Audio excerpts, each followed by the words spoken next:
रामलीला। माना जाता है कि आदि कवि वाल्मीकि जी ही इस कलयुग में गोस्वामी तुलसीदास जी के रूप में जन्मे और उन्होंने मानव जाति के उद्धार के लिए संवत 1631 में रामचरितमानस की कथा का आरंभ किया।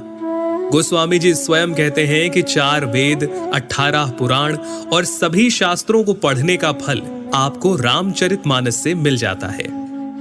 राम जी की कथा सबसे पहले शिव जी माता पार्वती को सुनाते हैं।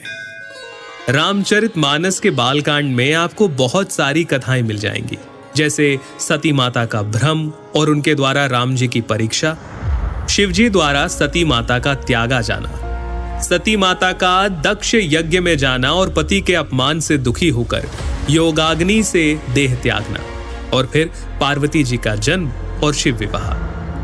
परंतु राम जी के अवतार लेने के 2 मुख्य कारण रामचरितमानस में आप जान पाएंगे।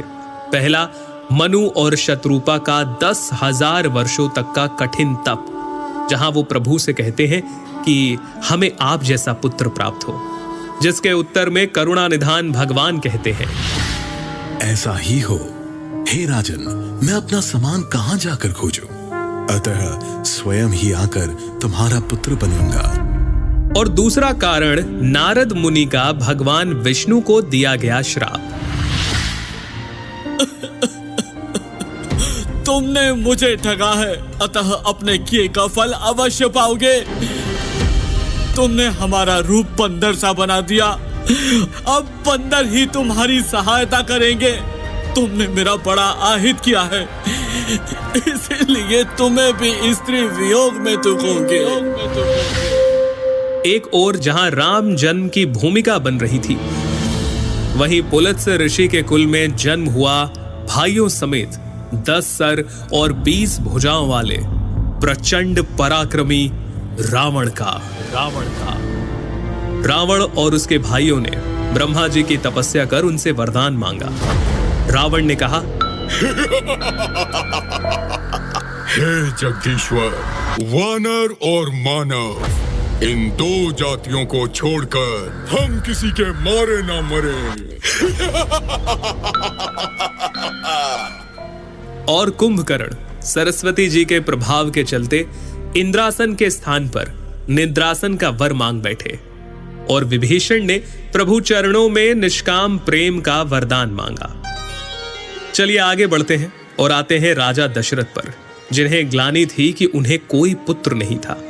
गुरु वशिष्ठ के कहे अनुसार महाराज दशरथ ने ऋषि श्रृंगी को बुलाकर पुत्र कामेष्ठी यज्ञ किया, जहां अग्निदेव स्वयं हाथ में चरु यानी कि खीर लिए प्रकट हुए, और इस खीर के प्रभाव से तीनों रानियां यानी माता कौशल्या, माता कैकेयी और माता सुमित्रा गर्भवती हुईं, और चैत्र मास के शुक्ल पक्ष की 9वीं तिथि को दोपहर के समय प्रभु श्री राम का प्राकट्य हुआ। 9वीं तिथि मधुमास पुनीता,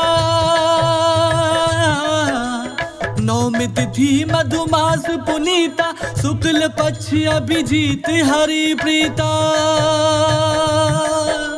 मध्य दिवस अति शीत न घामा, पावन काल लोक विश्रामा। राम सिया राम बोलो, राम सिया राम बोलो, राम सिया राम बोलो राम। इसके आगे क्या क्या हुआ, प्रभु ने क्या क्या लीलाएं की,